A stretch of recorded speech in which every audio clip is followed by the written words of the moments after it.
early. So a little girl in her public school class piped up and shared that what she had just learned this past Sunday in Sunday school.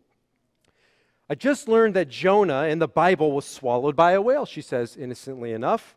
Her secular, scientific-minded public school teacher didn't like that. It's physically impossible, he said, for a whale to swallow a human because even though it's a very large mammal, its throat was relatively small proportionate to its body size and blah, blah, blah, blah, blah. She cuts him off. I'm sure Jonah was swallowed by a whale. The teacher reiterated that a whale could not swallow a human being. It's physically impossible. The little girl replied, my Sunday school teacher told me so, and she would not lie. A bit perturbed by this, the teacher proclaimed that this is a story, it's myth, it's make-believe from the Bible, it's not factual, I will not argue with you anymore. After a little thought, the girl responded, well, when I get to heaven, I'm going to ask Jonah myself. Now challenged, the teacher spouted, what if Jonah didn't go to heaven? Now, not at all daunted, the girl quipped, okay, then I guess you'll ask him in hell.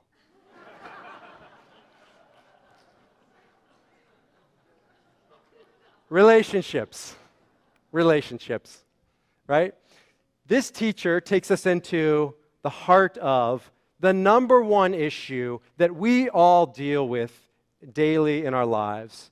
The surus, the suffering that we experience is not because of Middle East unrest. It's not because of rising economic challenges or world hunger. Those are important things for sure, but it's not the stuff that we talk about day in, day out, the suffering, the hurts, the betrayals. Most of it comes down to relationships. It's why, as a rabbi, most of my talks are about relationships because most of our lives are spent in relationship.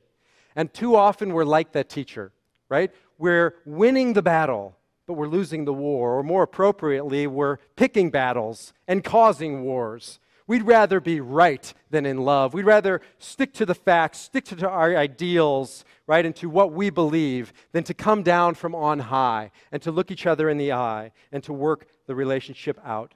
I think one of the most dangerous words in the English vocabulary when it comes to relationships is this: idealism. It's not usually a word we think of negatively, but when it comes to relationships, idealism can destroy like nothing else. Idealism comes from the word idea, which comes from the Greek.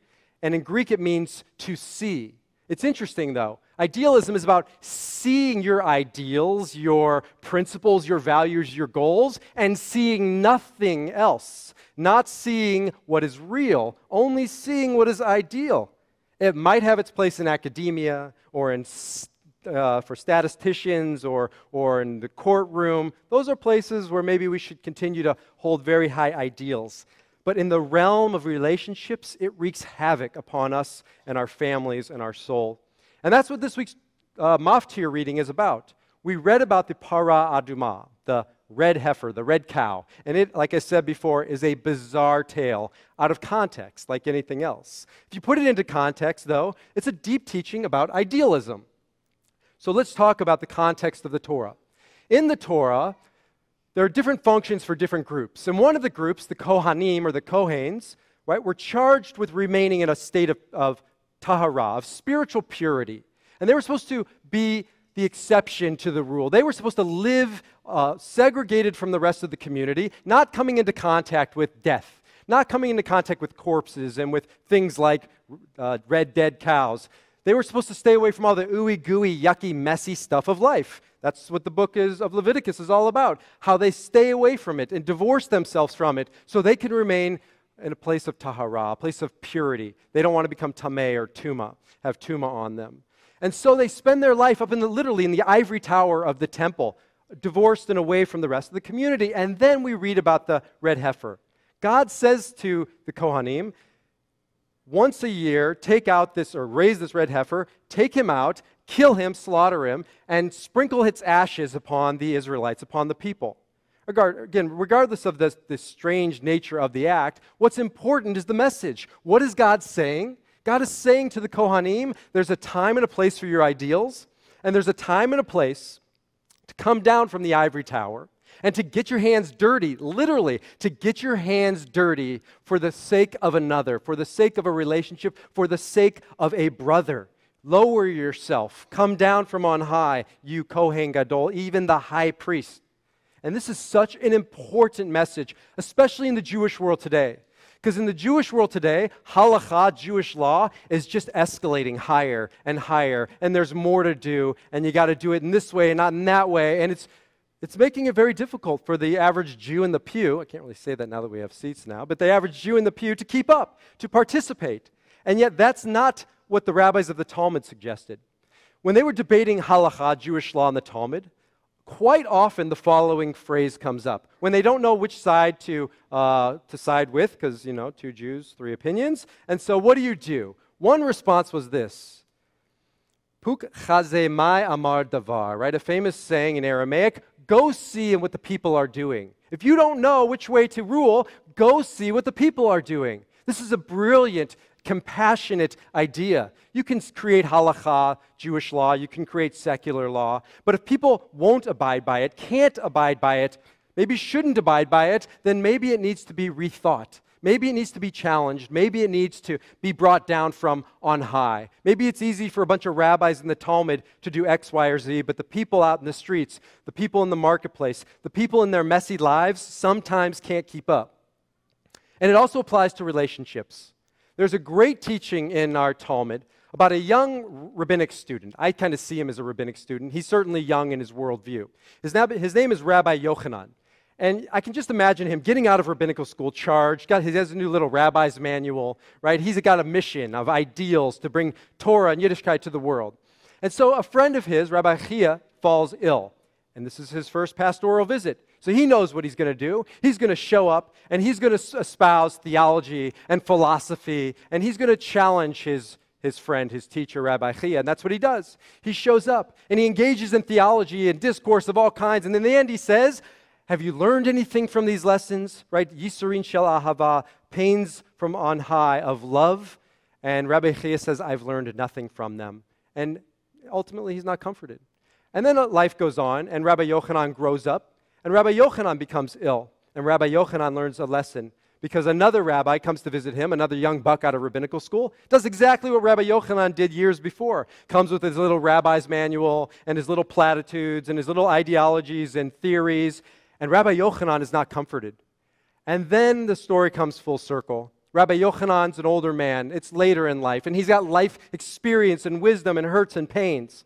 And a friend of his, Rabbi Elazar, falls ill. This time, Rabbi Yochanan leaves his little rabbi's manual at home, which is often a good thing for young rabbis to do. And he just shows up. And he has faith. And he has presence. And he sits with Rabbi Elazar. And he doesn't say a word. And what does the Talmud say he does? He simply rolled up his sleeve and his light shined and illuminated the room. That is to say, he rolled up his sleeves and he got down on the ground and he got his hands dirty and he sat next to his dying friend or his ailing friend. And in that moment, the Talmud says, he realized, once he did that Rabbi Elazar was crying. And he joined him in crying and they both cried together. That is what it means to truly serve another human being. We may have ideals and hopes and platitudes and theories that apply to our life, but we shouldn't live our life espousing them, maybe living them, not espousing them, and certainly when a friend is in need to come down from on high. The Torah is chock full of examples like this, of men and women who are willing to self-sacrifice to be in relationship. Remember Eve, she eats from the tree of knowledge of good and evil. And Adam thinks she's going to die, and she thinks she's going to die.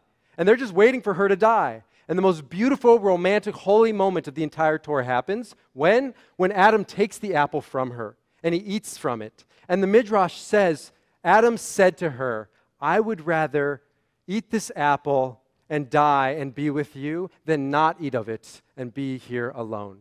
Right? True love, to go with another person down into the depths, sometimes even down, unfortunately, into the grave. Moses on the mountain wants to stay up there on high in communion singing Kumbaya, right? He's in this place of perfect ideal. It's like my renewal minion. And then you got to leave. And then you got to go out to the real world. And God says to him, Lech, Red, go, be down with your people. Be down with your people. Go down to your people. Go down to your people and be real. And Moses sacrifices a lot because for the rest of his life, it says he has to cover his face from those beams of light because these people can't handle his light, his ideals, who he is. So he has to cover a piece of himself to be in relationship. But that's a necessary thing to be in any relationship. We can't bear all to everyone. And we need this message. We need this message of Torah heroism, because the heroes in the Torah are not perfect men and women. They are not.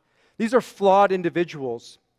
But one of the things they have all in common is that they face life's adversity and they learn from it, and they pick themselves up time and again. And when their fellow is going through adversity, they are there, and they stand by them, and they walk by them through thick and through thin. And we need this message now more than ever. Why? Because we live in a Facebook culture, and we don't have real friends. We have Facebook friends. We think they're friends. I got 300 friends on Facebook, 3,000 friends, somewhere in between, and we sit there and we count them, and we almost delude ourselves in thinking they're real. Let me tell you how real it is. A Facebook friend and myself got into a Facebook fight, right? Not on the wall, but through letters, back and forth, because he didn't like something I had to say, or I didn't like something he had to say. I challenged his ideals, he challenged my ideals, and I thought we would work through it. That's what friends do, right? You continue to be in dialogue. And then one day I went back to email him, and you know what happened? He unfriended me, defriended me. We don't even have a word for it on our vocabulary. I was unfriended on Facebook. Right now, instead of 3,000, I had 2,999, and I was devastated. I was mortified. But it hit me that this is what Facebook friendship is all about. This isn't authentic, and this isn't real. How many of them would be there, like Rabbi Yochanan, by our side, through thick and through thin, not just in the good times, but in the bad times too?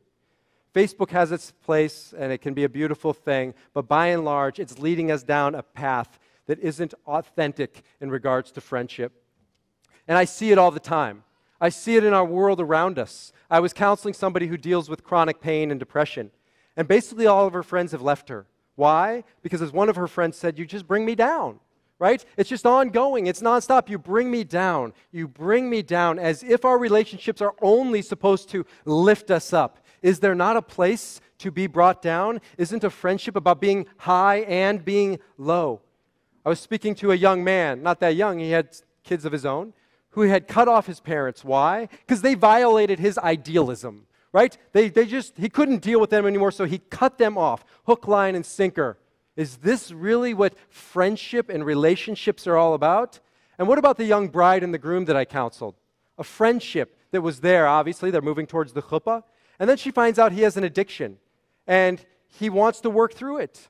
And she says she doesn't know if she wants to be with somebody who has an addiction.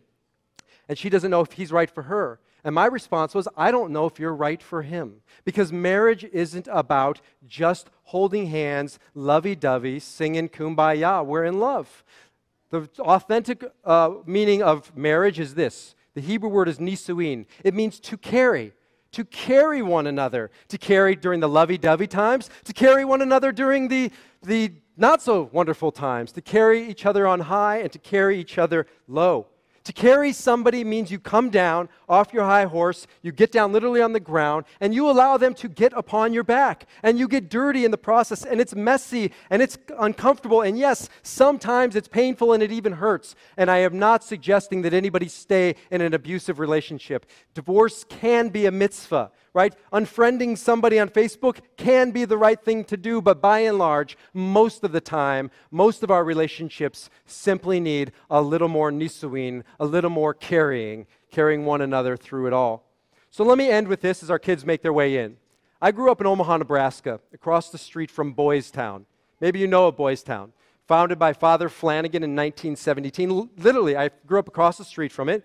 Whenever I would get in trouble, my father would always threaten me, you're going to be at Boys Town, right? I never ended up at Boys Town, but I walked through Boys Town quite often. And in the middle of Boys Town, there's a famous statue. Maybe you've seen pictures of the statue or you watched the movie Boys Town.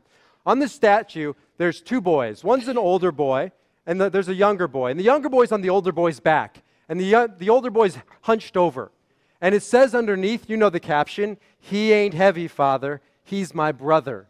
Right? One of the most beautiful sayings, one of the most beautiful statues I have ever seen.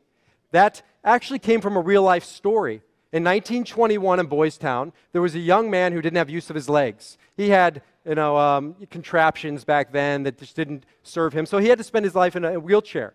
And there are places that he couldn't get to. So the boys on campus decided that they would take turns carrying him from class to class, activity to activity. They carried this boy all throughout his time at Boys Town on their back, because that's what friends do. That's what real friendship is. That's what it's all about. Each and every one of us, at some time in our life, is a Kohen Gadol, is a high priest. And we have ideals, and we have hopes, and we have values, and we must hold on to them. So hold on to your ideals. But remember this, that there's a time and a place for a Parah adumah, to get our hands dirty, to come down from on high, to give up our ideals for the sake of a relationship.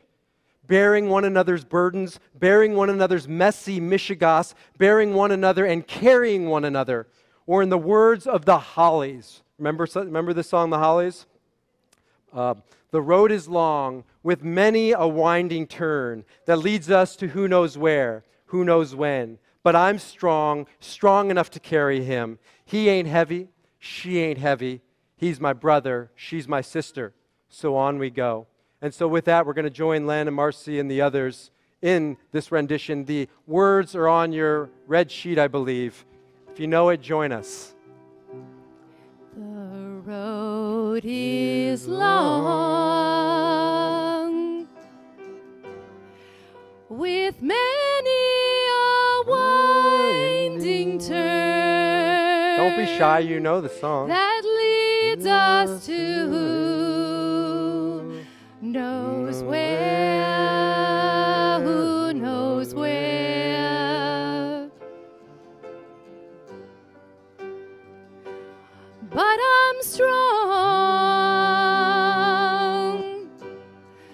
strong enough to carry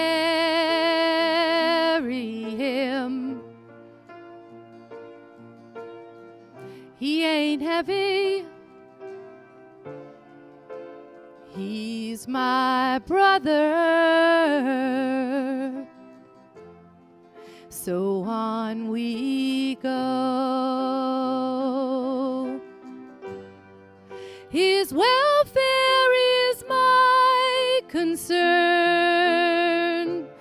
No burden is he to bear. Kids can make their way up here. There. For I know he would not encumber me. He ain't heavy, he's my brother. Come on, if this was like a Baptist church, you all would be singing. And I know it's a synagogue, we sing here.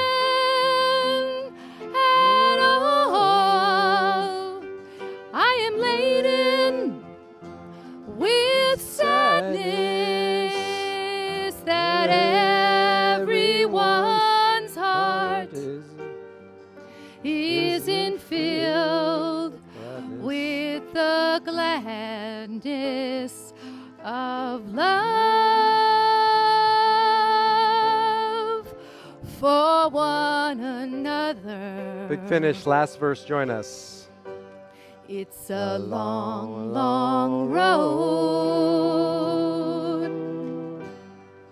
from which there is no return. While we're on the way to there, why not share? And the road, it doesn't weigh me down at all. He ain't heavy, he's my brother. So on we